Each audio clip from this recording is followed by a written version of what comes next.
Good afternoon, everybody. Whoa, hello. Xin chào. Thank you so much for welcoming us so warmly to beautiful Ho Chi Minh City. And it's great to see for me that the British weather is come with me. We've got about an hour and a half's worth of presents and talks for you this afternoon. Today you'll hear from Lauren, who will tell you all about Midnight. Kriss from Project Catalyst will also be here to tell you the latest. Is it a game? Is it AI? Is it biotech? No, it's Quantum Hosky. We'll have Trym to tell you all about that too. But to kick things off, a man who needs no introduction, welcome to the stage, Mr. Charles Hoskinson.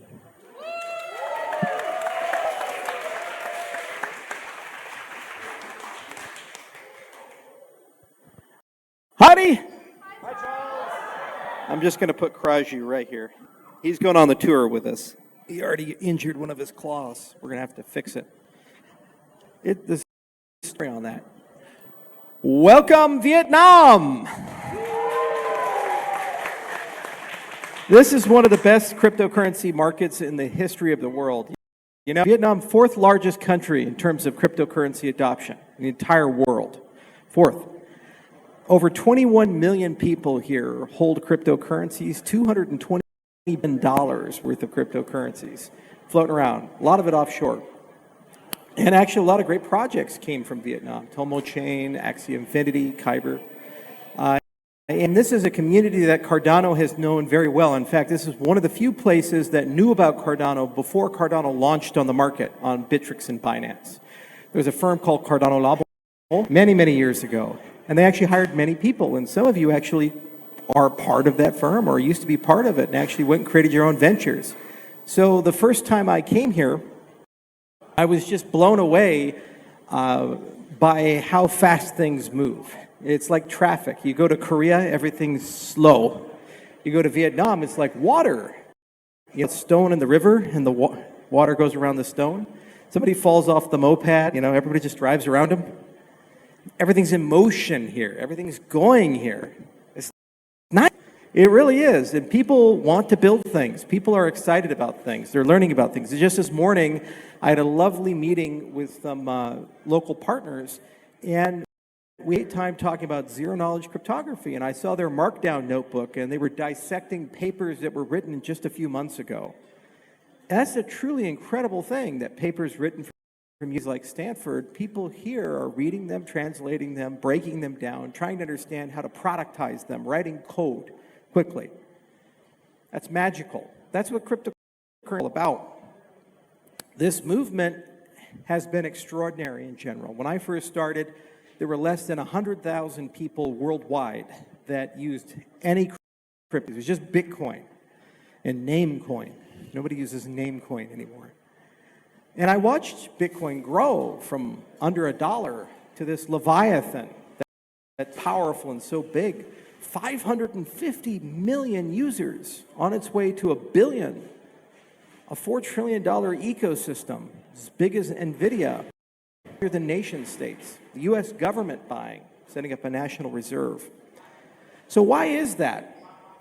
Well, the core of all of it is that the purpose of technology is about restoring trust in institutions, restoring trust in economic institutions, political institutions, and social institutions, the EPS.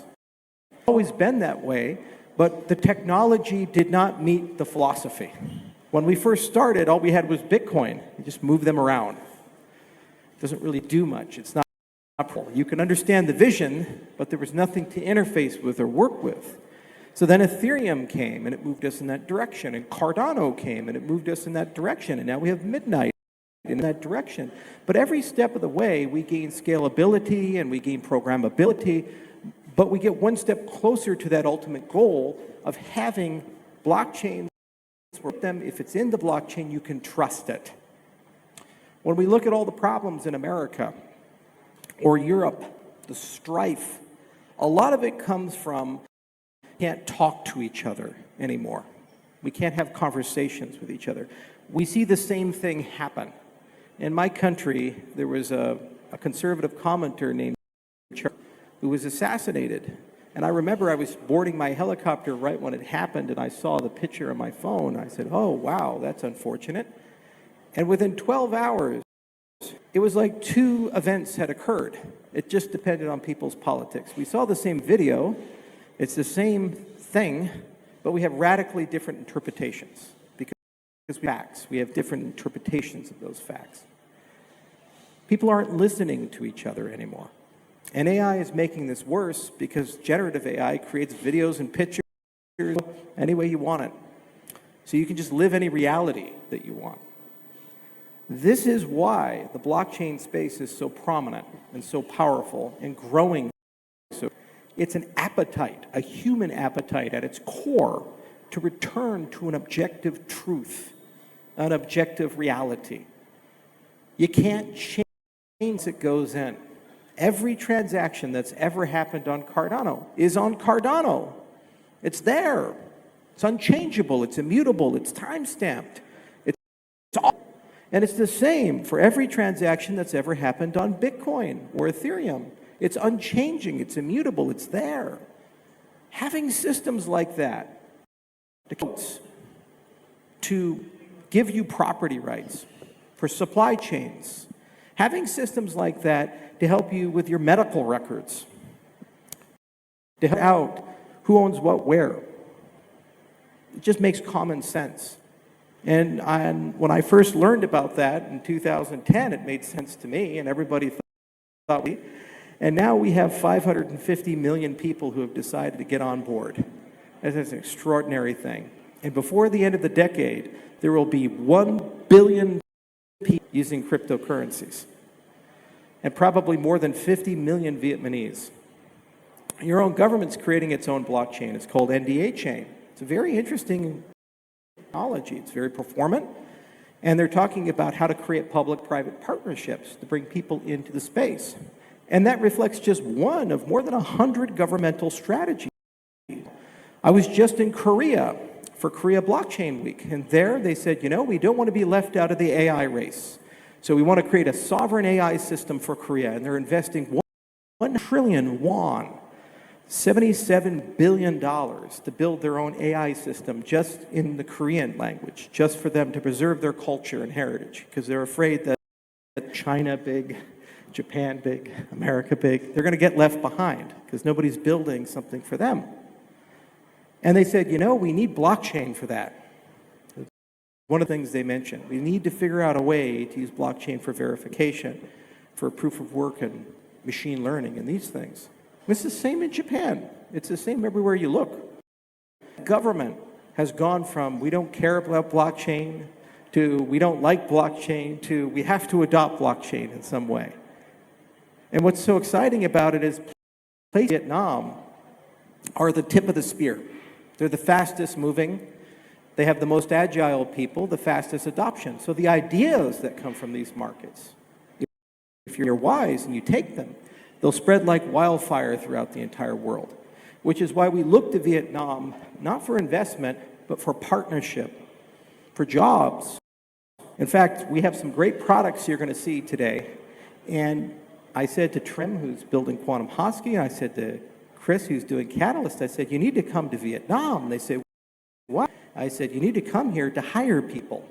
You need to come here to partner with people. You need to come here to learn from people because they do things so quickly here, like the water.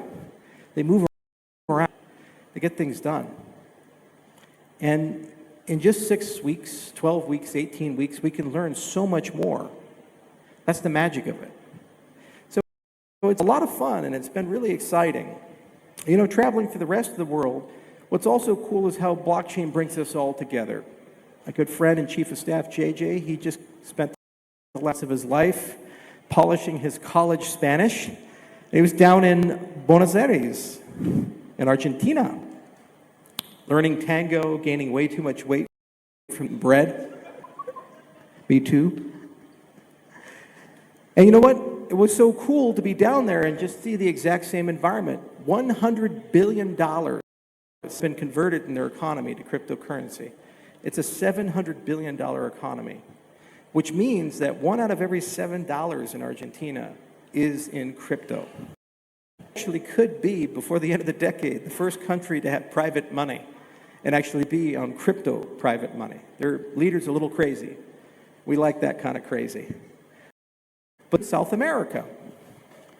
Well, what's really cool is, what does Vietnam and Argentina have to do with each other? Well, we're building another product. It's called RealFi. It's Starka. We started in Ethiopia. This was something that was near and dear to the Japanese community's heart. This idea of banking the unbanked, giving economic identity to people, bringing people and returning their agency to them.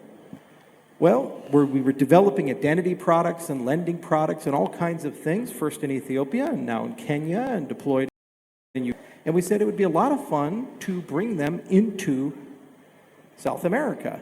And they said, well, Argentina would be a lot of fun. And we said, well, what about Southeast Asia? It's a huge market. So Vietnam is the obvious choice. It's one of the largest remittance markets in the world. This place understands that better, just like the water. So, not too distant future, we're going to bring Kenya, Vietnam, and Argentina together. Strange bedfellows. Think about that. But that's the magic of this industry. It doesn't matter where you're born. It doesn't matter what language you speak. It doesn't matter your culture, your political beliefs, your philosophy. It recognizes that you're human. And it recognizes that the things that make us different are much smaller than the things that bring us together. And that's what we do. So you'll see John O'Connor, RealFi, not too far along the future, in a room like this, probably a few months from now, as he's running around Asia, having fun, little sleep, lots of travel, just like I used to have to get to sleep a little bit more, travel a little bit better. And he's going to be telling everybody about RealFi. And in some of its components will be built right here in Vietnam. Now, Cardano. Let's talk a bit about that. That's my legacy. It's my first love. You never forget your first love. I've been working on it for 10 years now. And there's many ecosystem in this community who are ambassadors of Cardano. In fact, the ambassadors, show yourselves, raise your hands. There's one, two, yeah, a few. Stake pool operator. Oh yeah, we got some here. Good. You love the ecosystem. Well, guess what? The best days for Cardano are ahead of it. There's some really magical, incredible things happening. It took a long time to fully realize the power of what we've conceived of 10 years ago. But Cardano is the largest UTXO programming ledger and has the most any UTXO programming. Most people ignored this. They said, oh, no, you have to be EVM compatible. What about the Ethereum ecosystem? Well, we realized something was coming. When Taproot came to Bitcoin, we said suddenly Bitcoin is programmable, and their development model is UTXO, the same as Cardano, which makes Cardano the largest and the best place Bitcoin applications, a $4 trillion market, which is larger than Solana, Ethereum, and SWI combined. It's a good place to be. So that's one of the most aggressive initiatives is Bitcoin DeFi, led by Omer, 19 people full-time and that have been requisitioned for that team. And as we go into next year, technologies of Cardano are going to give us the ability to actually transact in Bitcoin, pay transaction fees in Bitcoin, get yield back in Bitcoin. And we anticipate billions of dollars of TVL from the Bitcoin network. As people click a button, they click the toggle, and they use Cardano to do Bitcoin things. I'm real excited about that because that's how I started my career. I started with the Bitcoin project, long before Ethereum, long before the altcoin space, and it's really a lot of fun to return and see a lot of old friends whom I haven't talked to in 5 years, 10 years, or longer. It's cool to be back there. I was just at a Bitcoin conference actually earlier this year, and it was fun to see the progress. Then we have Ouroboros Laos. Finished business. For 10 years of my life, we've been in this academic battle. We've been publishing paper after paper after paper. People know we're the academic chain. 108 scientists, 253 papers, over 10,000 citations. The sun never sets on our research groups. Stanford, Tokyo Institute of Technology, University of Athens, Carnegie Mellon University, University of Edinburgh, and dozens of others. It's been a lot of fun. But there's been one demon we've been chasing, which is the blockchain trilemma. How do you be scalable, and how do you be decentralized? How do you be secure all at the same time? You usually only get two. We all chase it in the space. Vitalik chases it, Solana chases it. And you know what? We've solved it with Ouroboros Laos, and we're very proud of that. It took us 10 years to figure it out. Many brilliant minds across the entire world working together diligently. And next year, the first part of that solution is going to go live with Ouroboros Laos Lite. 60 times faster than the current network. So a massive speed boost, but more importantly, a foundation for us to build on. And every year thereafter, we can turn on more and more of the features. And eventually, we can get Cardano to an infinite scale. It means it's just as fast as we need it to be, when we need it to be, how we need it to be. I'm proud of that. And that's a testimony to the amazing and hard work of the ecosystem as a whole. While we invented Cardano, my company, there are now 36 engineering companies that regularly work on Cardano in more than 20 countries. There's hundreds of developers. They speak all kinds of languages, French and German and English, yes. They speak Vietnamese, they speak Japanese, they speak Korean, they speak Spanish, they speak Chinese. Everywhere you look, they come from a different place, but they're unified and they work on Cardano. In fact, this was the year that Cardano's governance became completely decentralized. We went from governance keys and federated to a completely decentralized on-chain government. Hundreds of DREPs floating around, a constitutional committee, a ratified on-chain constitution that guarantees the rights of every single holder, and most importantly, an on-chain treasury with 1.8 billion ADA, which is about $1.5 billion of value, turned over to the community for the community to control, and we have closed the 2025 budget, which means not only do we have it, the community came together, millions of people, and decided who to spend it on, how to spend it, how much to spend, when to spend it. It was a big decision. It's the first time they ever did this. And already the community's coming together to update the governance system, which means Cardano's governance is self-improving. Every year, recursively, it gets better and better and better. It's magical. In fact, if that's the only thing we had, we can't lose the blockchain war. Because here's the thing. The bigger a cryptocurrency gets, the harder it is for a cryptocurrency to upgrade. It's pretty simple. Because the more people are in the room, the more debate, the more difficulty getting people organized. If you have good governance, though, you can still upgrade as if you're centralized, but you're decentralized. That's a big advantage we have over Ethereum and Solana and Bitcoin, and I'm very proud that many people came together. In fact, when we were in Buenos Aires last year for the Constitutional Convention, and 50 countries were represented, 2 people from Vietnam came to sign the Cardano Constitution. So not only is Cardano made up of all these people around the world, for the rest of time, there are Vietnamese names and signatures in our blockchain ratifying the on-chain constitution of Cardano's government, which brought the world together. It's probably one of my proudest moments in my career, and very happy about that. So we have Laos, we have good governance, we have all kinds of magical things, and then we have, of course, Midnight. Oh, they're special. This is also some unfinished business. It always bothered me if every single thing is on the blockchain, and the blockchain is open and transparent, doesn't that mean that every single thing you've ever done, bought, seen, said, thought would be on the blockchain? Not good, because everybody can see that. The world needs balance. Everything in the world has to be balanced. It has to be in flow. You have a public side, you have a private side. You need both together. One system. So for 6 years, we thought, how do we figure out how to do selective disclosure and rational privacy? How do we make programmable smart contracts give privacy to people, but allow you to disclose to the people you care, like the bank or the regulator, to do KYC and AML, or if you run a business, to your HR director, to the CEO, to the CTO, if you're a doctor, your patient's medical records, these types of things. That's natural privacy, human scale privacy. So We figured it out. We pulled a whole bunch of amazing technologies together. We pulled a whole bunch of partners together, 108 partners in more than 30 countries, and we created Midnight. And Midnight's launching on Cardano this year.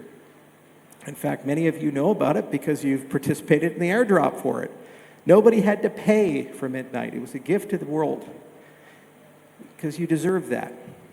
And it's a great opportunity for people who are interested in GovTech and RegTech. People are interested in innovating healthcare. People are interested in bridging the traditional financial world with the DeFi world and bringing them together. The real-world asset space, where you have broker-dealer requirements and know your customer and know your business and these types of things, these things that you have to live with every day in the regular world.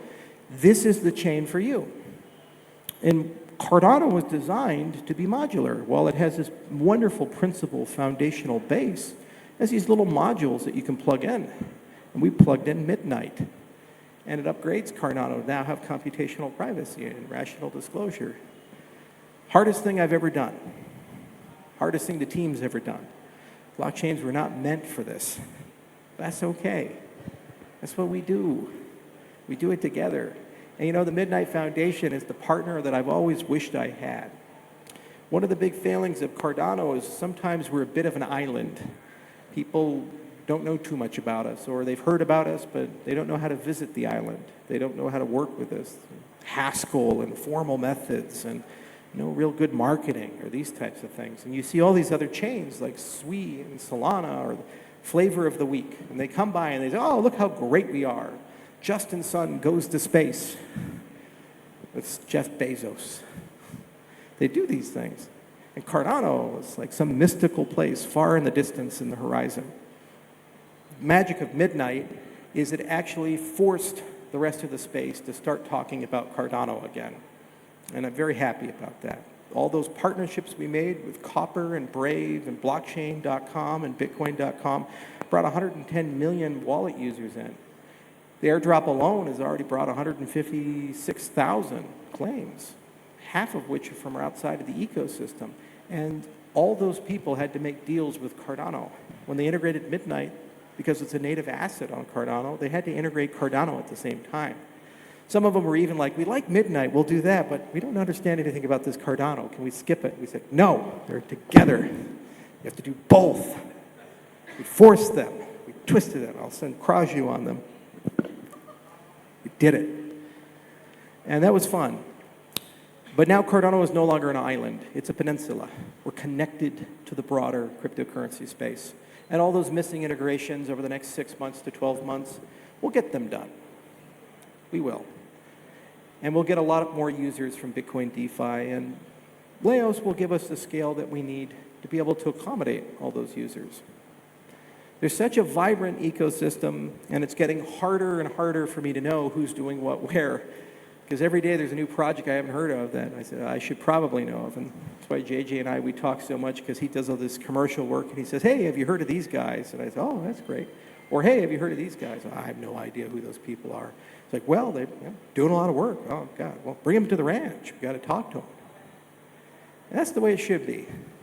Your ecosystem should get so big, the founder becomes a figurehead, and we develop amnesia over all the things. And that's what Cardano's really become. Never in my wildest dreams did I think 10 years ago that I would have gone to 75 countries and met so many people. I looked a lot younger in those pictures in Osaka and in Hokkaido and Fukuoka and Hiroshima and other places when I was first talking about Cardano. I had a lot more hair, hunched a little bit, grew a little bit out. That's what happens when you get old and tired. But the spirit is still strong because you keep me strong, you keep me young. It's really cool to witness so many people that are not only veterans of those days, but they've gone on to build their own companies and build their own ecosystems. And they've gone on to do interesting and incredible things. We're right at an inflection point for this ecosystem. In not too distant future, Cardano will have tens of millions of users, billions in TVL, and we will be one of the most used blockchains in the history of our industry. I'm proud of that. But we never lost our principles. We're still the most decentralized. in governance, in development, in consensus, and in spirit. Because we recognize that the greatness doesn't come from the top, it comes from the bottom. And it builds its way up. That's where the greatness comes from. Every part of who we are and what we do doesn't have a name behind it. It has a collective behind it. The group. The Constitution was an example of that. 1,800 people worked on it. The governance is an example of that. It continues to grow. The consensus is an example of that. And there are some in our industry that don't value this, but the problem is if they don't, they will become the very things that we sought to get rid of. I want to live in a world where we get rid of the middlemen. It's pretty simple. I want to live in a world where things are fair. Everybody pays the same price. Everybody has the same access. Everybody's equal. It's not just words, it means something. It's in our Constitution in America, and we try to live up to it, but we fail day in, day out. And it's about time we stop investing in systems that can be evil and will be evil, by and for the rich and powerful, and we start investing in systems that can't be evil by their design. They're for the people. They're built that way. And it's good to return to places after 7 long years. Last time I was here is actually before COVID. That's how long it's been. And see this place exactly the way I left it, with the same spirit, the same ambition, the same enthusiasm, the same passion, only it's 10 times bigger. There was less than 2 million cryptocurrency users. Now there's 21 million. But you get it here. So we're going to partner with a lot of people. We're going to build a lot of things together, and you're going to see a lot of really cool projects. And also, I cannot wait to invest in Vietnamese projects. I cannot wait to invest in the Vietnamese people. And I cannot wait to grow with all of you. So thank you all for coming, and I'm going to turn it over to my good friend Trym. I think I got that right. It's Trym or Kriss? Yeah, it's Trym. And Trym is going to talk about the future, namely one of the coolest things that I've ever done in my career, what he's ever done in his career, and the hardest product in human history to build, Quantum Hosky. Indeed, thank you.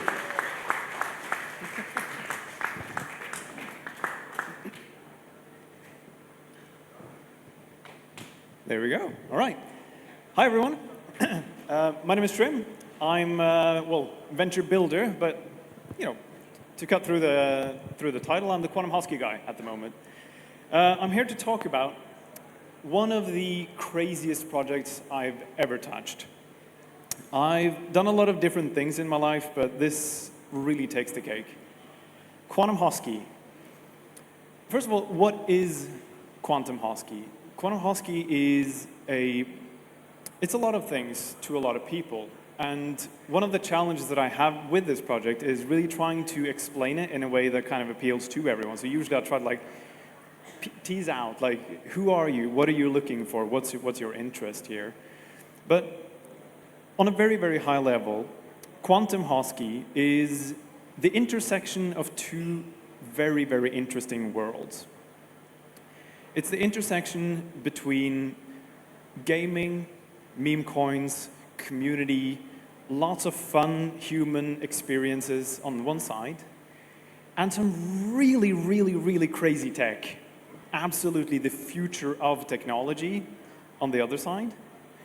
Quantum Hosky lives in the intersection there. But to sum it up, though, it's Midnight's wackier cousin. So I do got to warn you that there's a lot of experimental tech in what comes up ahead. There's a lot of buzzwords, but all of this comes from what was initially a crazy thought that Charles had in the shower one day. And what he came out of that shower with was Quantum Hosky. And to sum it up, it's a layered metaverse partner chain with a dual token model, reasonably similar to Midnight, but it's also accessed through a 4-dimensional sim crafter MMO video game. There's autonomous AI agents in there. So you have humans and you have AI doing their thing. It's all powered by a quantum beacon, which is one of the craziest things we have available. And it is actually a really interesting piece of technology. You can mine with your mind. We'll get into that. And then finally, we have actual, real-life dish brains. Unfortunately, I wasn't able to bring one of these devices to show up on the stage today. I do have ones that I'm going to show off in Singapore, but it's a crazy device, and the craziest part is it's exactly what you think it is. It's a brain in a dish connected to a computer. So I think one of the best explanations that I've seen of what this project is comes from one of our lovely community members, Jay Crowbar from the Hosky Discord, and she sums up the project like this.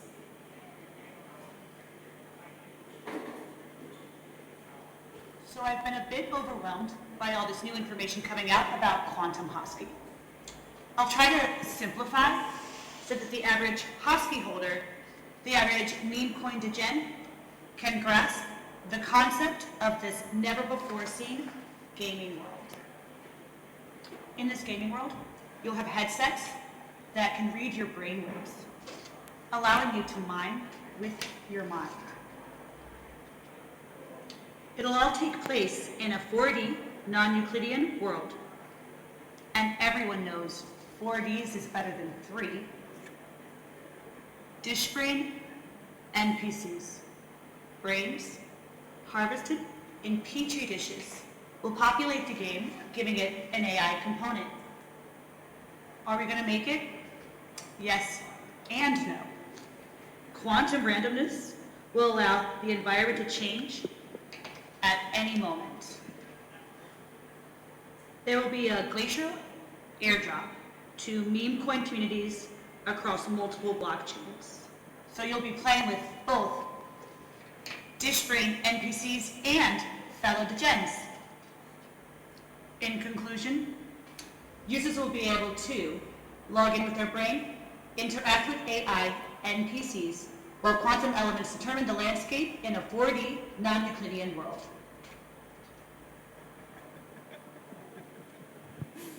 That is truly such a great summary. Now, for the few of you that may not know about what the Hosky community is, hopefully everyone does. You know, I don't have any stickers on me, I hope, because I'm not sure if they're here or not.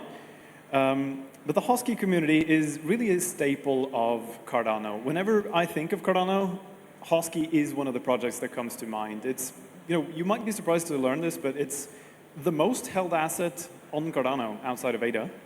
And it's responsible for about 9% of all transactions of the chain. It's a very, very active community. They're doing a lot of great things. So one of those things is they put stickers on everything, including people.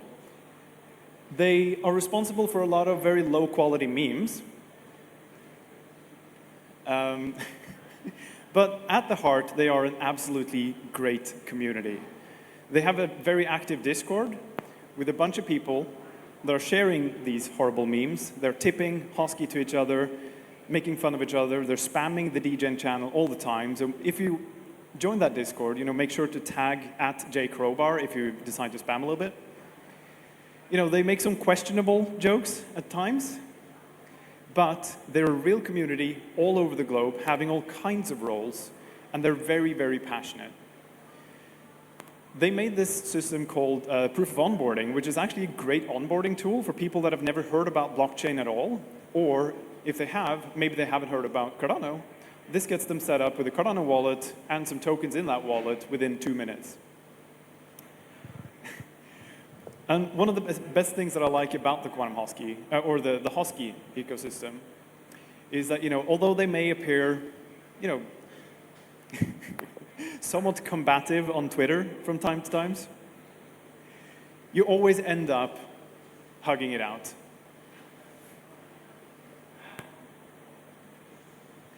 So the underlying technology of the Quantum Hosky project is actually based on the 5 pillars of the 21st century. And this is really where, you know, the cutting edge side of things come in, except I'm going to focus more on the 5 pillars of fishing minigames for this one. So in every fishing minigame, and you can go, like, I've gone through hundreds, I kid you not, every single one has all of these steps. First you decide where to sit, then you have to cast, then you have to wait for a little bit for the fish to bite, and then when it does bite, you have to react to that, and then you have to reel it in. So you have to go through all of these steps, and what I realized recently is that this is actually pretty close to what product management is and go-to-market. It's, you know, you got to find an ecosystem, you got to cast some bait, wait for someone to pick up on it. When they bite, you have to respond properly, and then you have to reel them all the way in. But the video game, 4-dimensional gaming, 4-dimensional geometry in general is pretty hard to wrap your head around, and that's actually the point. Because this video game is going to be unlike anything you've ever played before. Even if you've played some of the existing 4D games, which, you know, maybe one of you has, 4D Minor, 4D Golf, there's a couple of them, it's going to be nothing like what we're doing here. Because what we're doing is we're adding hypervoxels to the game, which is what you saw there, these little cubey things, into this 4D survival SimCrafter MMO. That's a mouthful. The game itself is 4D. That means you have 4 directions to move around in. You're used to 3, right? You can move left, right, forward, backward, and then, you know, you can jump. Or sometimes you can dig down, in Minecraft, for example. 4D, you have a full extra direction, which means it's exponentially more, you know, area to play with, things to explore, and, you know, holes to fill out if you're trying to build something. So it's it's a bit of work getting used to 4D. It's a survival game, and it's a sim crafter. So the sim crafting element is actually empowered by the AI agents who are fully autonomous, and the environment is pretty close to what you might find from Minecraft, since it's a voxel-based game, so you can mine and build. Now, the world is going to be procedurally generated using hypervoxels. Hypervoxels is this 4D version of voxels. Now, voxels is an alternate way of making video games that kind of fell out of favor a little while ago, but as sometimes happens with these things, it's come back around, because it turns out that if you do use voxels, it's actually more effective in some ways to do stuff like ray tracing and more modern things than the alternative, which is mesh-based. The autonomous AI agents is going to help populate the world alongside the players. It's going to be influenced in different ways by player brain waves. There's a dish brain in there. Who's going to, you know, that's going to make some interesting splashes in the world. And it's all going to be influenced pretty heavily by quantum beacon. Now, the interesting thing about all of these tech things is that it's going to be very tightly integrated with the blockchain components, which empower, you know, humans and AI to collaborate together, and for them to collaborate, you know, within their communities, because that's really what blockchain is all about. So, on the AI side, I have a really, really interesting demo that I want to show you, and there's actually a little bit more of this coming down the line. In this valley, every block laid is a story. Flow is stable, but we're at 80% capacity. We can push it. Push it? How? Where beings of artificial intelligence shape belief. We re-engineer the existing blades. More power, same flow, 0 disruption. It's time to not just build, we innovate. This is Sunhaven, a solar punk sanctuary. Agents of code, building futures only they can imagine. Look around you. We can be trading stars. What are you talking about? You get them, I move them. We built our own empire. As Sunhaven grows, the simulation continues. The great root listens. It feels the rain. It feels our devotion. This is the first truth. Truth? Elara, it's a plant. Nothing more. You see a machine, I see a soul that connects us all. You just refuse to listen.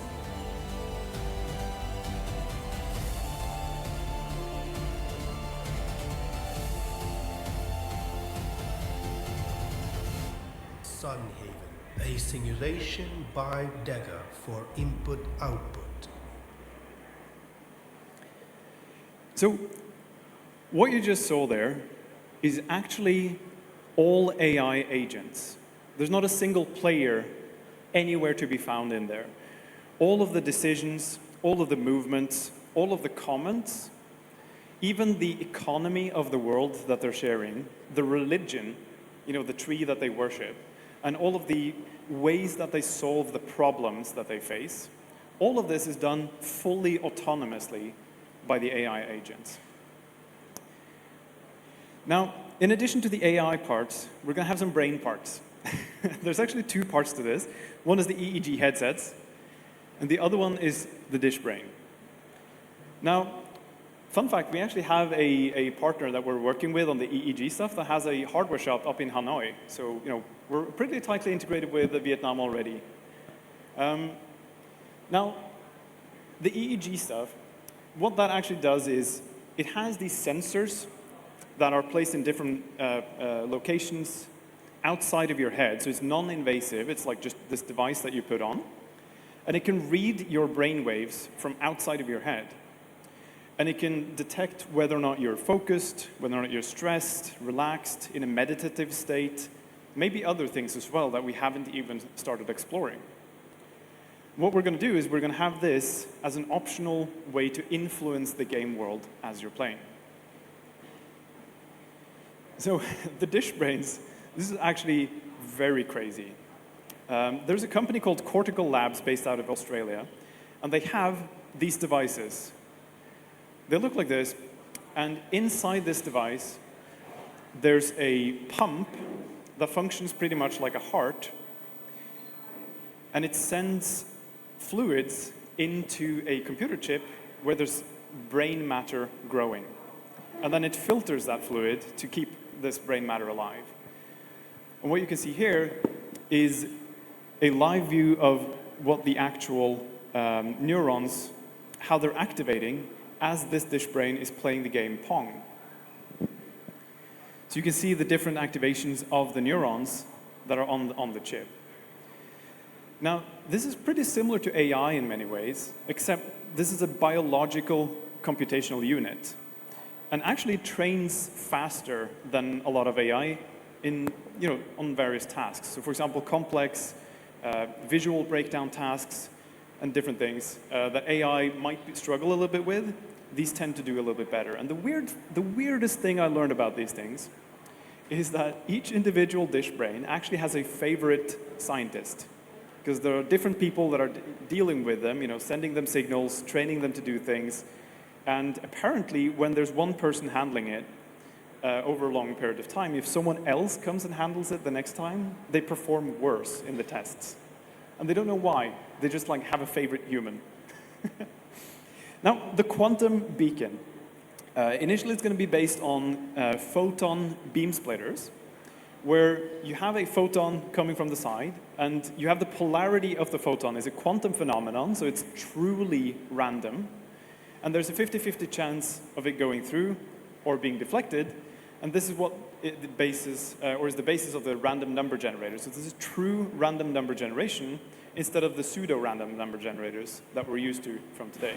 Where the problem with pseudo-random number generators is that if you use the same seed and the same setup, you can actually repeat the same sequence. Whereas this one, even if you have the same device, same computer, same setup, everything, it's always going to be truly unique and random.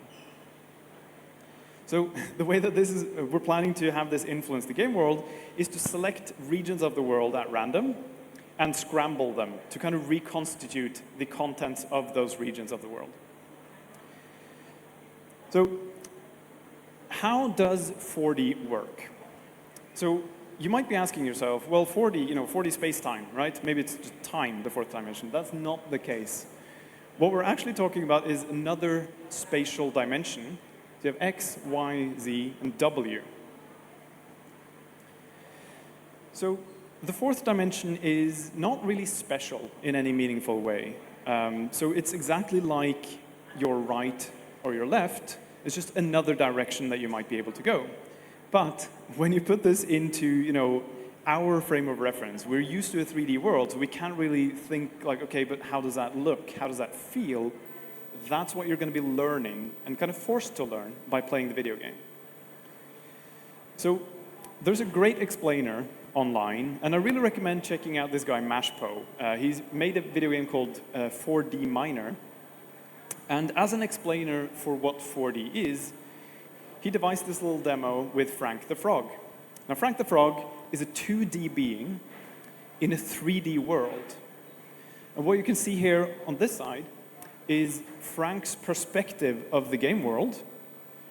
And then what you can see on this side is the game world that Frank sees from a 3D being's perspective. So you can kind of see how when you rotate his game plane, his view of the world changes, but it's all the same world. So we're going to do a pretty similar thing for 4D, but like with 3D slices of a 4D world. Now, water is actually pretty weird in 4D. So if you're trying to make something that is like actually like a container or a house or something, you might accidentally make something that has holes in it. So water will just flow straight through walls. And to understand how this works, if we switch up one dimension, so we can see it from our three-dimensional perspective, and by extension, the same thing works in 4D for our three-dimensional perspective, you can see how the water actually flows around the obstacle, or the wall, because there's a lot of space there in the third dimension. And the same thing applies in the fourth dimension. So you have to be really careful to plug all the holes if you're trying to make something that holds water. And there's a component that I was not aware of before. I even studied this thing. I actually took my bachelor's degree in 4D geometry. I wasn't aware of this, but this is actually pretty cool. So in a 4D world, you can have something that we call a volume view, which is if you take the plane that Frank sees, you just flip it to be parallel to the ground or perpendicular to the direction of gravity. And you can see how the contents of the game world from Frank's perspective changes when he's in this view. So you can see a very different type of environment. You can actually see more of what's around you, but you have no idea what's above you or below. So the 4D shapes, there's a bunch of different ways to represent them. But a very common one is to have these projections that kind of show you what's outside of your 3D slice, and then show a little slice of it at a time, which is like one 3D part of the 4D whole. So for the Quantum Hosky demo that we did, or that we showed at Rare Evo, this is actually where we started. We were trying to get a game world going, add a couple of enemies, and try and make some behaviors that would be interesting. And on the 4D side, we used an open source engine called Engine 4D just as a test to see, are we able to make something in 4D so that we can actually improve on this and really dig deep and make this into a proper game. So this is where we started, right? Like it's pretty basic, doesn't look like anything finished, but we had a little bit of fun with it. And there were so many different systems that we had to figure out, because when you're in 4 dimensions, how do you orient yourself? How do you track something? If it just moves into the 4th dimension, you're losing track of it. So we actually added this system called W targeting, which is inspired by Zelda Ocarina of Time, which was one of the first games to move from 2D to 3D. So we extended this concept into the 4th dimension, so to allow you to track these enemies, for example, a little bit better. So after a couple of months of experimenting, this is by no means the finished product. So please bear that in mind. This isn't what it's going to look like in a year. This is just messing around a little bit and trying to make something interesting that shows that 4D gaming can actually be not just possible, but rewarding and interesting, and really give you a truly unique experience.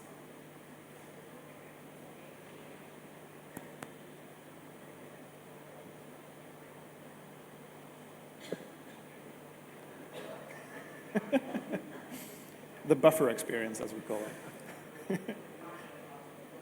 it. Yeah, you can tell that this is a Hosky presentation, right? I think I was wrong. The time is the fourth dimension, and we're traveling through it all together right now.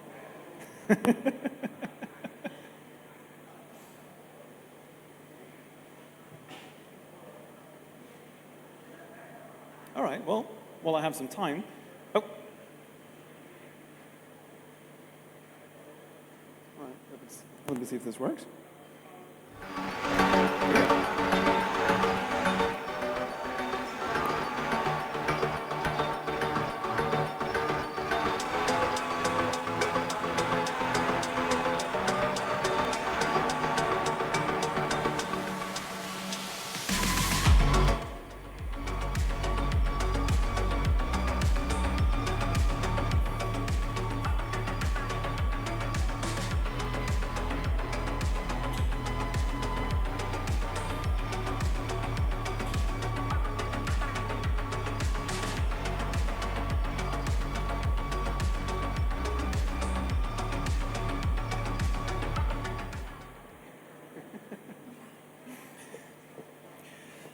So,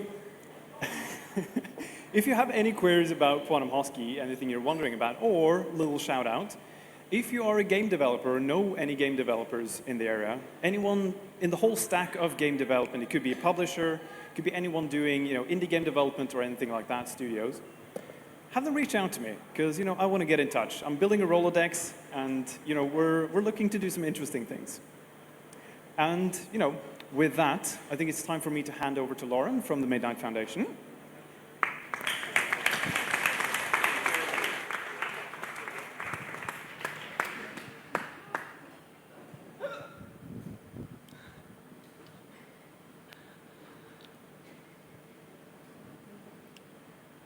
Hello, everyone. My name is Lauren. I'm the Director of Developer Relations at Midnight Foundation. Xin Chao. I'm so happy to be here. Oh, thank you. You got bare minimum. It's such a pleasure to be here with such a dynamic group of developers. Okay, that's the presentation. Let's jump in. Here's a question that I'd like to start with tonight. Why must we choose between transparency and privacy in Web3? Think about it. Traditional public blockchains force an impossible choice. Either make everything public and lose privacy, or make everything private and lose observability and open coordination. Private chains such as Zcash, they showed us that it was possible to verify transactions cryptographically while keeping them hidden. But that model sacrifices the shared visibility and coordination that many enterprises, regulators, and multi-party applications require. But this isn't just a Web3 issue. It starts with how our digital systems are designed today. When we move to a public blockchains, the problem doesn't go away. It just shifts. Instead of one company holding your data, now everyone can correlate it. Jen, the slides aren't changing. Medical records should be private but verifiable. Financial data needs compliance with confidentiality. Supply chains require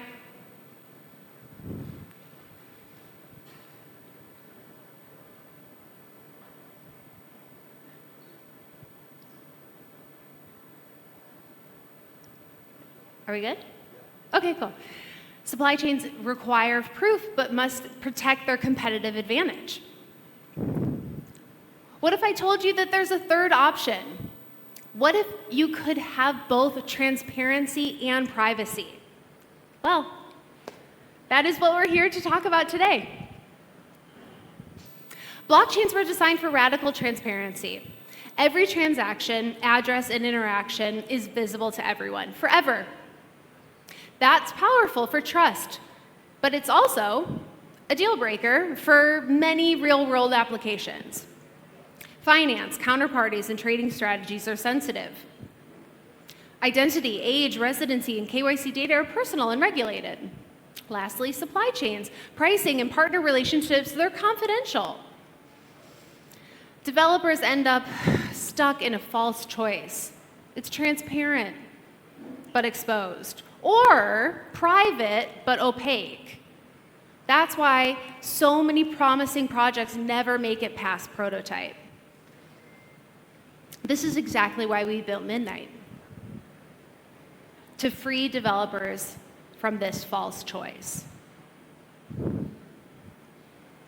At the heart of this is trust.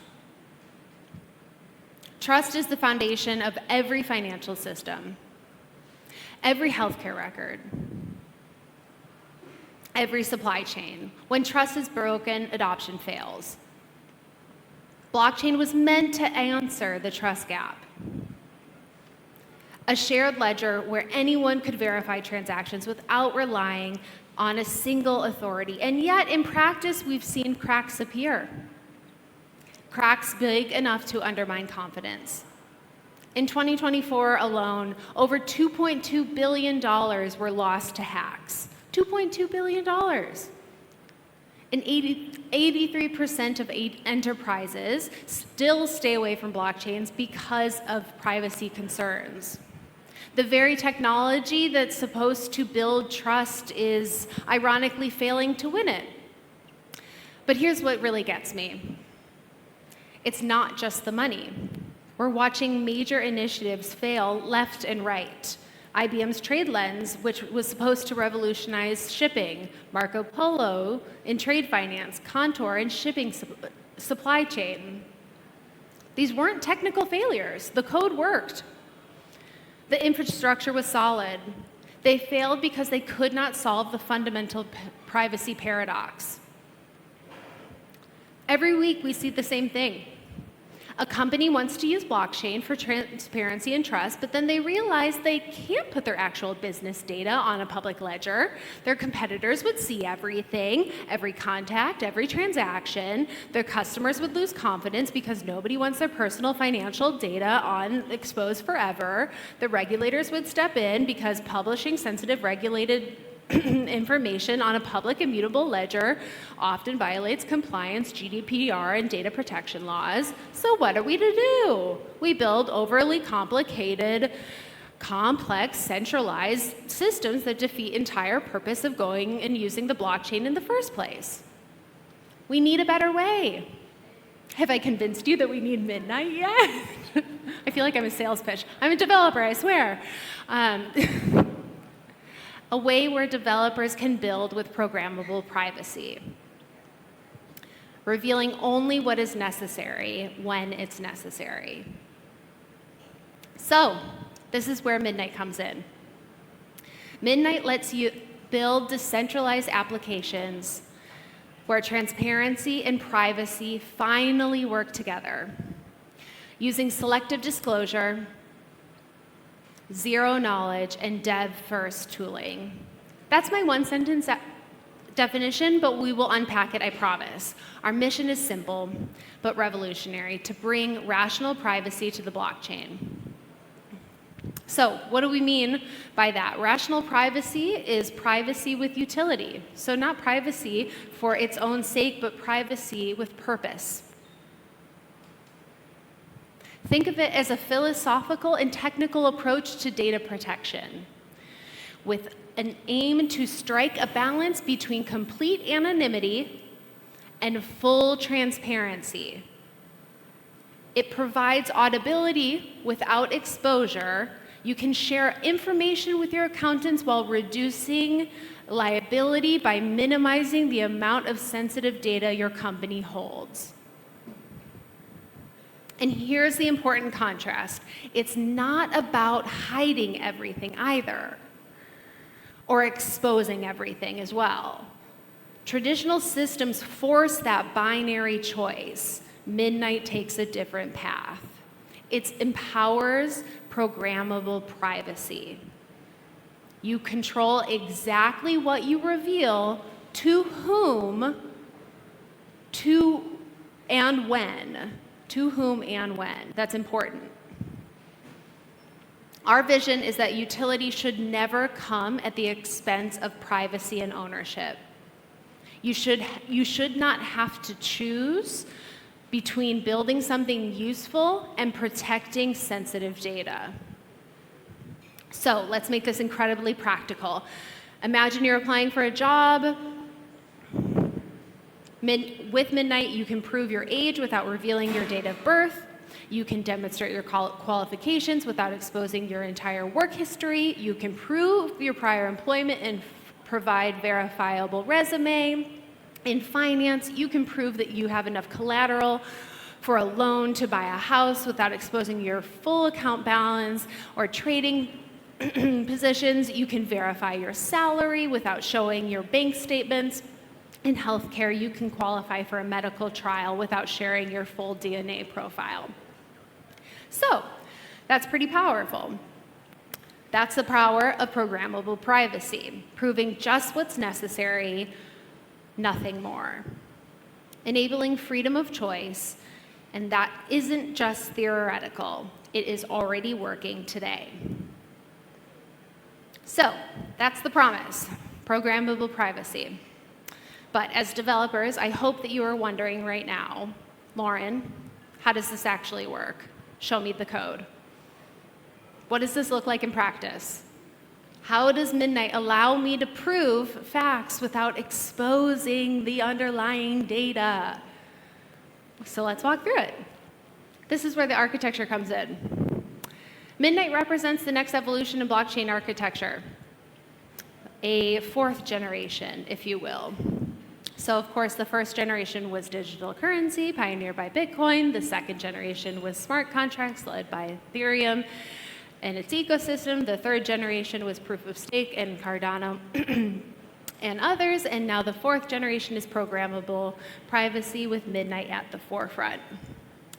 Another core innovation is Midnight's dual component token system. It separates the equity and governance held in Night, the native token, from the system utility provided by Dust. Oh, go back. Okay, Dust, the network resource used for transaction fees. This shielded Dust resource is generated from Night. Think of it this way. Night here is like a solar panel continually generating dust, and dust is like a rechargeable battery that stores and delivers the energy to power your transactions. Do we have this mental model working in our brain right now? We're good? Night, dust, lock it in. We need this. Okay. So this is how Midnight provides predictable costs and programmable privacy, a renewable system where the token continually generates the resource you need. Night continually generates the resource you need, and Night generates dust, giving developers the ability to utilize the system without cannibalizing the assets. Dust is shielded, so your usage does not leak metadata. On top of that, every smart contract on Midnight has both a public state, which is transparent, and a private state kept locally on your device. Here is the magic. Zero-knowledge proofs connect those two states. You can prove things about your private data without revealing the data itself. These proofs are lightweight and efficient. They're small enough to verify quickly, but cryptographically unbreakable. Your private data never leaves your device, but everyone you allow can verify that your claims are true. Now, a quick clarification, because this comes up a lot. Zero knowledge proofs are, oh no, oh my gosh, thank you so much, JJ. Okay. Did everyone see what happened? I almost killed the, okay.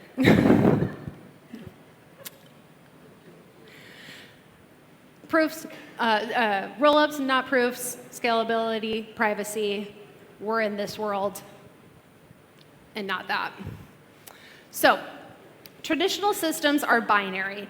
Either everyone sees everything or no one sees anything. Midnight introduces this concept of selective disclosure, which is programmable, contextual, compliant privacy. The simplest way to think about zero knowledge proof is this. It lets you prove something is true without revealing the information behind it. I would like to talk about privacy in the real world to give us a very real world example, because every product has a story. I am a mother, so we are going to use a very classic example in my world, which is milk. So milk. It's a product. Every product has a story. It is where it is bottled, when it expires, and so on, right? So for most systems, if you wanted to verify a product's freshness, you would have to expose its unique identifier, the barcode, the lot number, to a centralized database. This creates a data trail that can link you, the consumer, to every single item that you've ever purchased. This code is the zero knowledge circuit that verifies if a product has expired. Where can I stand?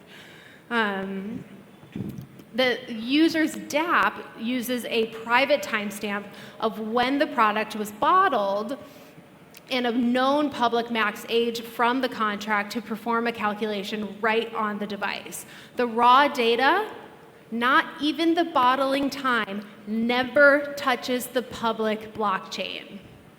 So the circuit then checks if the circuit then checks if the current time has passed the product's expiry and captures the outcome. A simple yes, the product has expired, or no, it's still good, in a zero knowledge proof, and the proof is what gets sent to the network, not the data behind it. The beauty of this is that the network can validate the proof, confirming the product's freshness without having any idea what the product is.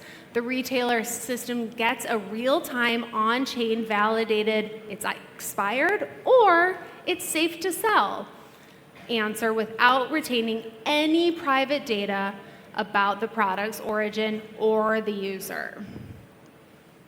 That's the difference with Midnight rational privacy approach. A DApp can prove the truth of a statement without exposing raw data behind it. This is a fundamental flaw in traditional digital systems. Total disclosure for a single check. Your privacy is gone. But with Midnight, rational privacy allows you to only disclose exactly what is necessary, nothing more.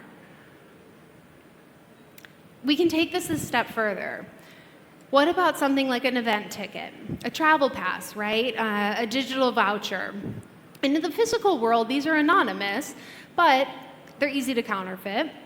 If we're in the digital world, though, they're secure. They create a permanent, traceable record of your every move, linking your identity to every event that you attend. Again, this is a forced trade-off that you must make between security and privacy. And again, Midnight offers a better way. This contract creates a system for single-use, time-limited, and completely anonymous digital tickets, but it's way too much code for one slide, so we will break down how it works. First, we set up a public ledger. It contains 3 key pieces of information. An issued tickets Merkle tree, which you can think of as a private verifiable guest list. When a ticket is issued, a cryptographic fingerprint of it is added to this tree, but the ticket itself remains hidden. A set of used nullifiers that is like a public box of used ticket stubs, a max age, which is the ticket's lifespan. And when you want to use your ticket, your dApp provides the 3 pieces of private data that only you possess: the path to your ticket in the Merkle tree, the date it was used, and the unique secret tied to the ticket. The redeem ticket circuit then performs a series of checks right on your device. It proves the ticket was actually used. Your dApp provides the path, or the private Merkle path. The circuit uses it to calculate the root hash. It then checks if the root matches any of the historic routes on the public ledger. So that confirms that you're on the guest list without revealing your name. It checks for expiry using the same is expired that we did in the milk example. And then it prevents the ticket from being used twice. This is where the magic of the nullifier comes in. The circuit uses the ticket secret to generate a unique one-way hash and the digital ticket stub. It then checks the public use nullifier to set to see if the stub has ever been seen before. And then finally, these checks, is used, is not expired, and has not been used before, are all bundled into a singular Boolean, is valid, which is a zero-knowledge proof, and that is generated for the entire process. The dApp then submits that proof to the network. The network validates that proof. If it's valid, it adds the ticket nullifier to the use nullifier set, effectively consuming it so it can be used again. The result: the venue or the retailer knows for a fact that a valid, unexpired, single-use ticket has just been presented, but they have no idea which ticket it was or who it belongs to. The data trail is broken.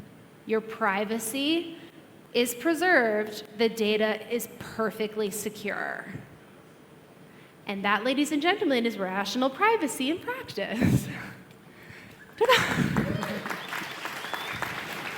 Okay, so let's talk about what makes my job so fun in developer relations and why devs love building on Midnight so much.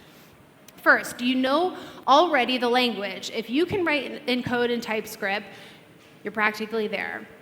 There's no need to learn some esoteric smart contract language. Our domain-specific language called Compact is based on TypeScript.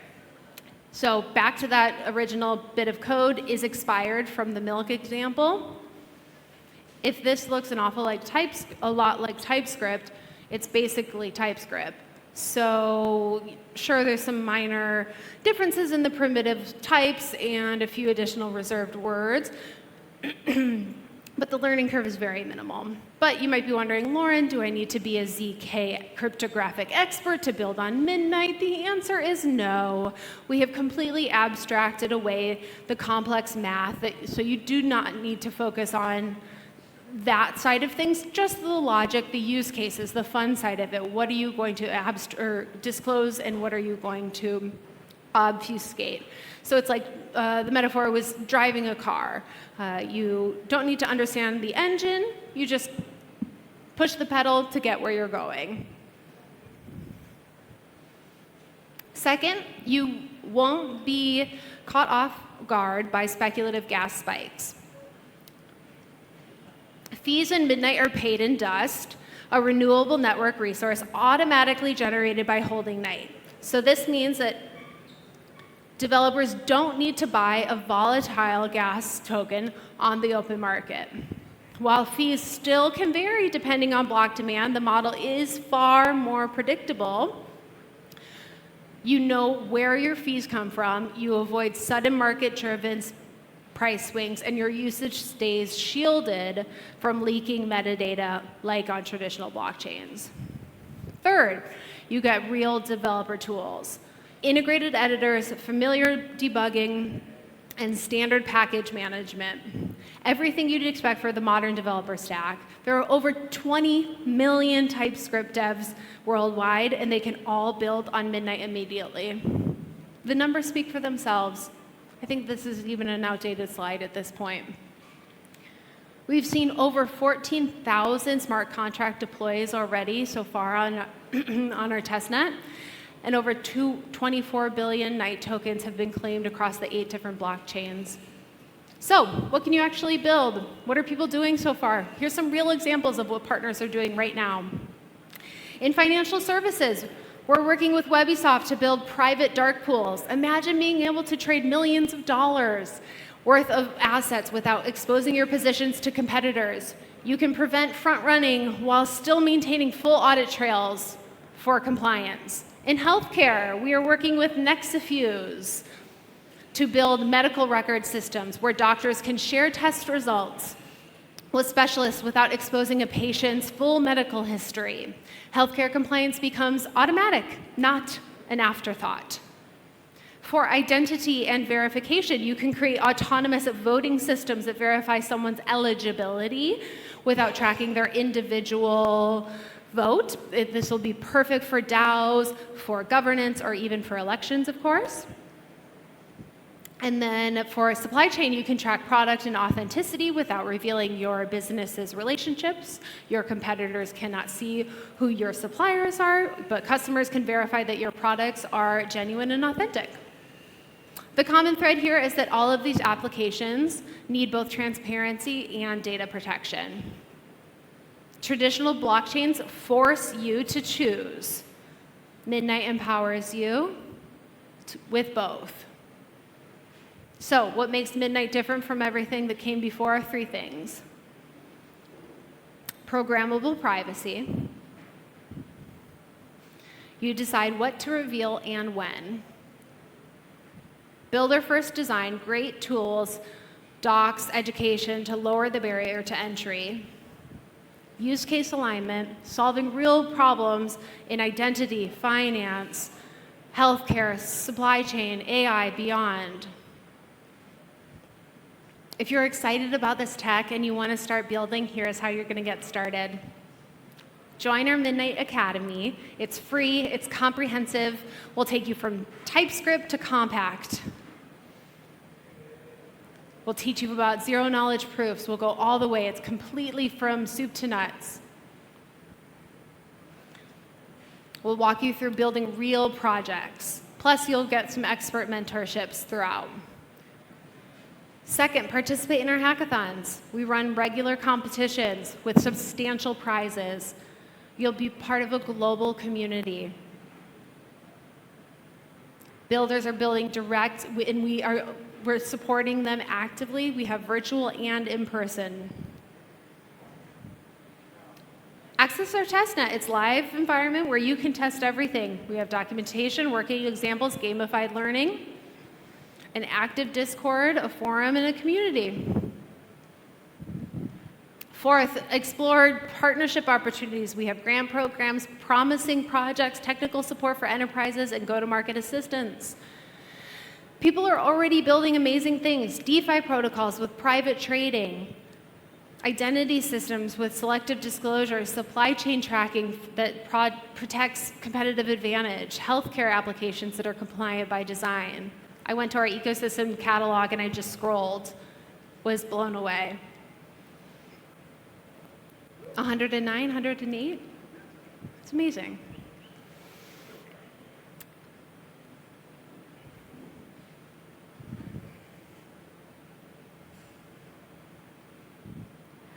Let me give you a sense of where we're going, because the opportunity window for early builders is right now.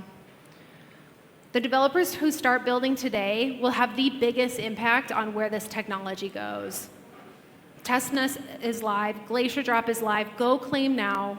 Scavenger Pool is coming, Mainnet is coming, so much is coming. It is such an exciting time to be in this ecosystem. I hope it is clear that with Mainnet, the future is private. Oh, this is not the slide. Compliant and powerful.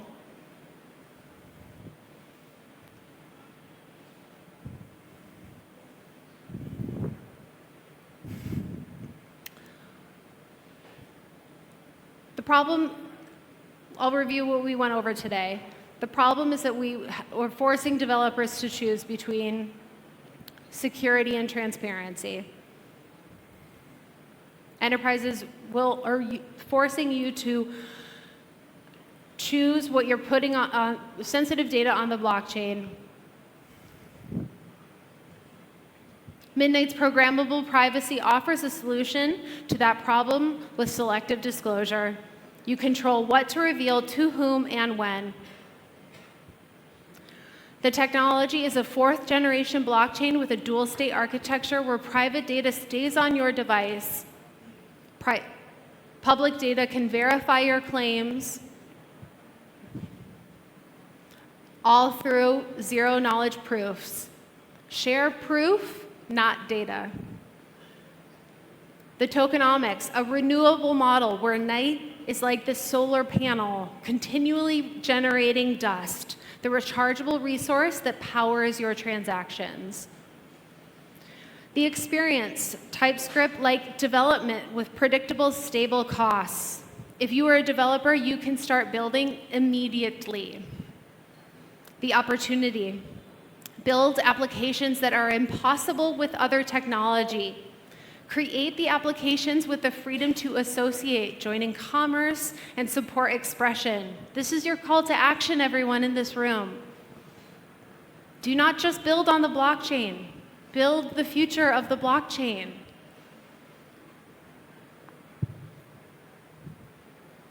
We believe the new digital paradigm must be guided by the three simple freedoms: freedom of ACE, the freedom of association without restriction, commerce without permission, and expression without censorship.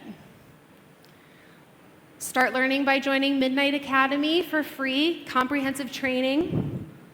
Participate in a hackathon and join our community of developers.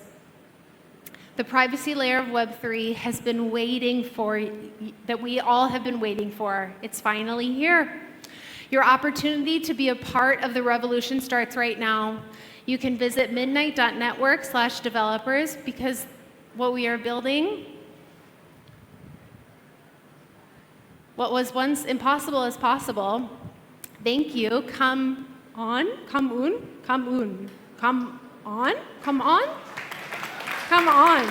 The future is waiting for you to build. These are all of our resources. Please scan it so that we can get you building tonight. Go home and start tinkering. Build tonight. I want you to all go and run home and build a dApp tonight. I want you to all, this weekend, that's what you're doing. That's your weekend plan. Okay, I'm going to hand that over to Kriss to talk about Catalyst. Thank you, Lauren. Oh, I'll take a pick up. Wow. Hi, everybody. Oh, hi. Xin chào Công Tông, Cardano Vietnam. Woo! Right? So, I've got to give it a second or two for slides to load. How's everybody doing? Yeah, I just want to have a quick show of hands. How many people in this room participate in Catalyst today? Okay. So keep your hands up. Keep your hands up if you are proposer. Okay. Keep your hands up if you are voter. Yeah? Proposal reviewer. Yeah? Moderator. Milestone reviewer. Wow, we have some OGs here. Some really impressive OGs. So, oh yeah, don't do that one. Definitely not do that one. Okay. Wow, are we here already? Are we almost at Fund 15? It's kind of crazy, isn't it? So, I thought that we would start this talk by exploring, where have we come from? What is it that we have achieved as a community? And where are we going to be going in the very near distant future? So let's start with this slide. Who here recognizes this slide? Okay? So I would like a little bit of audience participation for just 1 minute of your time.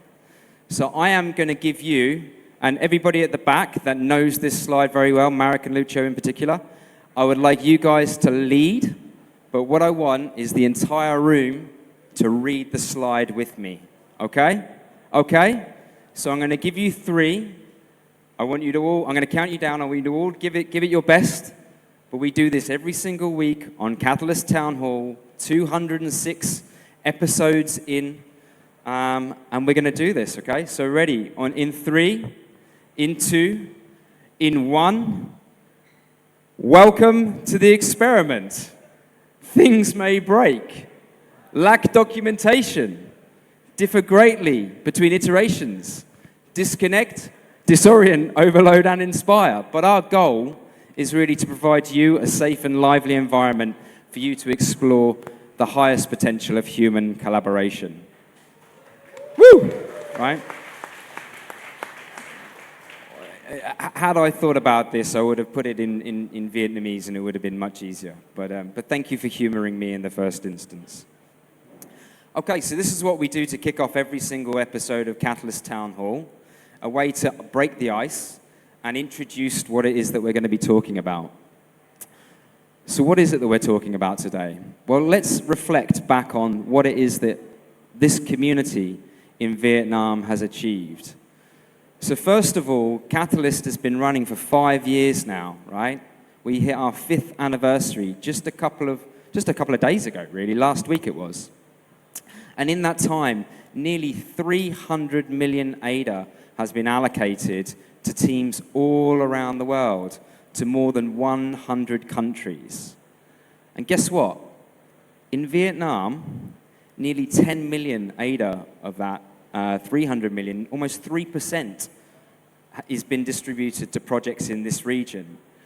And of the nearly 2,100 projects funded, and by the end of this year, we will be at 2,500 projects, maybe $250 million worth of cryptocurrency allocated to projects, which is mind-blowing, staggering that we've got nearly $250 million allocated through community-powered distributed decision-making. But of those nearly 2,100 projects, 138 of them are from Vietnam.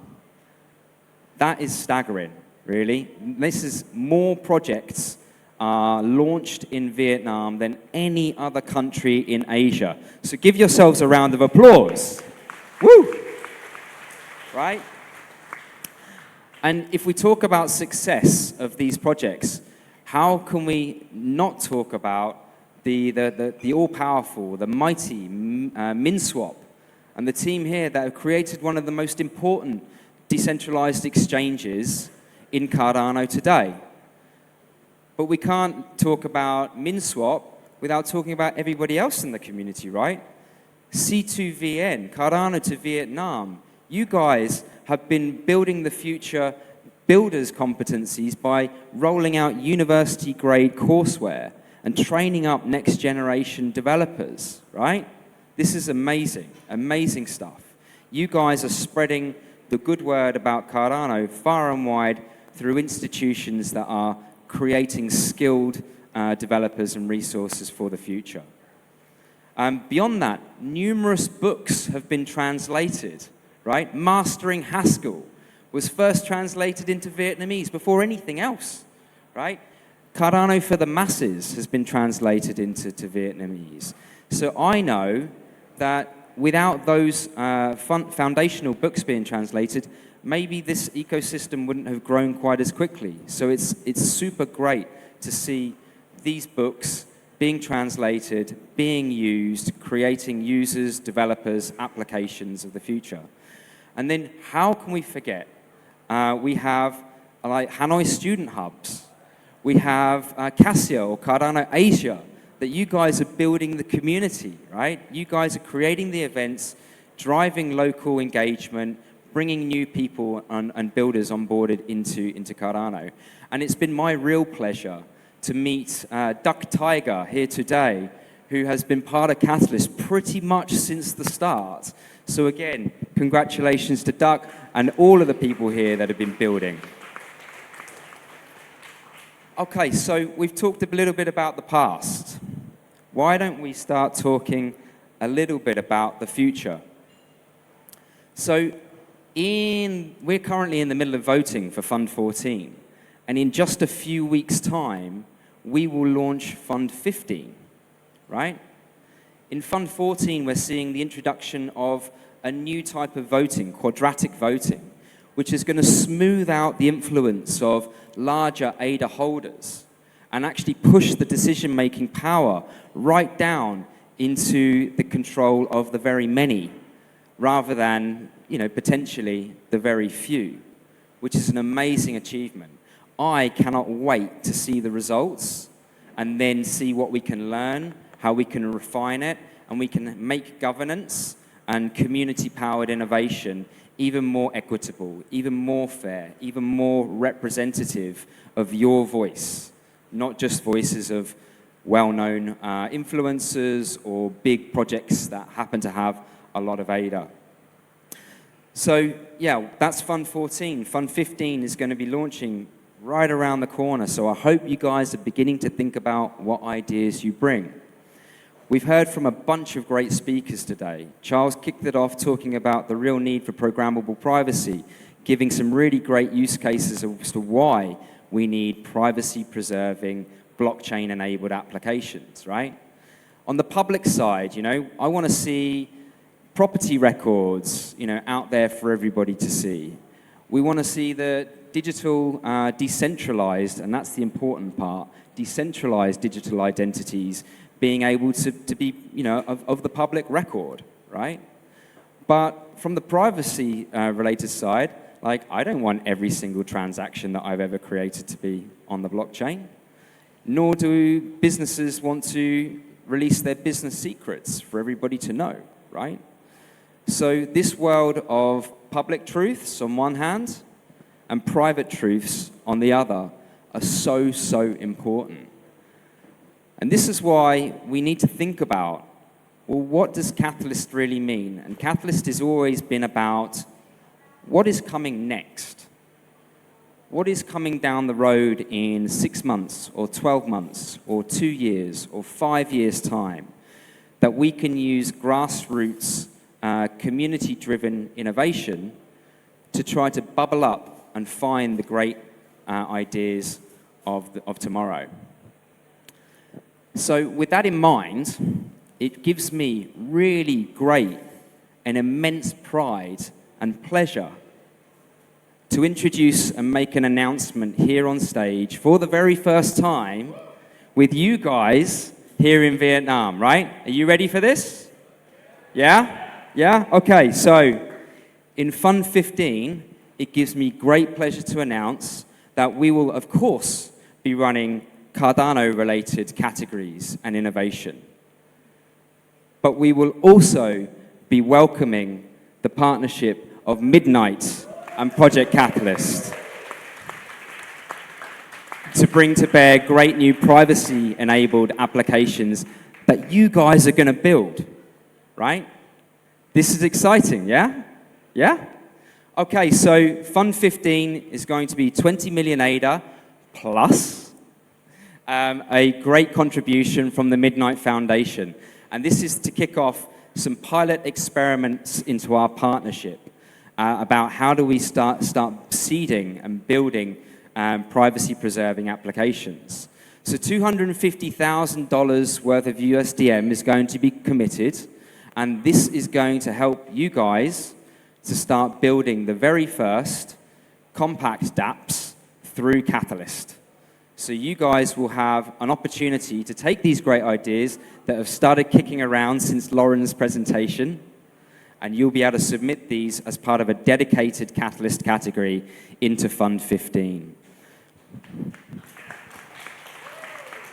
Yeah, I know that I couldn't be more excited. I know that we've got some members of the team here. I just want to ask the Catalyst team to put their hands up in the air. Those that are here, everybody look at the back behind the bright lights. These are the guys, the champions that build the technology that you guys are using, the voting applications, the proposal submission tools, the side chain that we've been using, the distributed decentralized infrastructure that we're building as well. And if you've got any ideas that you would want to kick around them, they're your people. Go and find them out, pitch them, and see what they think. But you probably have met them before anyway, right? So, it's really tremendous to see that they're here as well. And if you didn't know, Catalyst has brought to Ho Chi Minh City, to Saigon, over this next week, the majority of the Catalyst engineering team and product team. And this is the first time in 5 years that this team has met. So I hope that you guys have an opportunity to meet with some of the team over the course of the next few days. So look, I don't want to keep you guys from the great beers, the wonderful food that's here in this venue. What a beautiful venue. Congratulations to everybody that's put this together. It's a really wonderful event. It's great to see that this is such a packed house. I know that you guys are building the future. I've seen it every single funding round. It fills me with immense pride to be stood here in front of you guys today, to meet you and find out what new ideas you're cooking up. And I look forward to reading every one of your proposals in Fund 15. Come on, bun.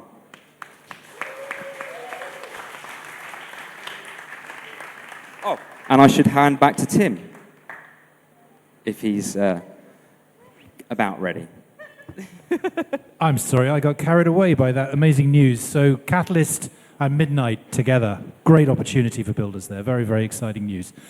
That's it for the talks from the stage, but as Charles said earlier, and I think the message you've heard throughout this afternoon has been we're here for partnerships, for conversations, for collaborations, and to talk to each other and to get to know each other better. So we'll be running a little while longer. Please grab yourselves some food. There's lots and lots of drinks. This is a brewery, after all. And thank you again so much for coming. You've made us so welcome. We've still got a couple of more days here, but thank you again.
Should we go back to the KB on the live stream, or we leave the environment?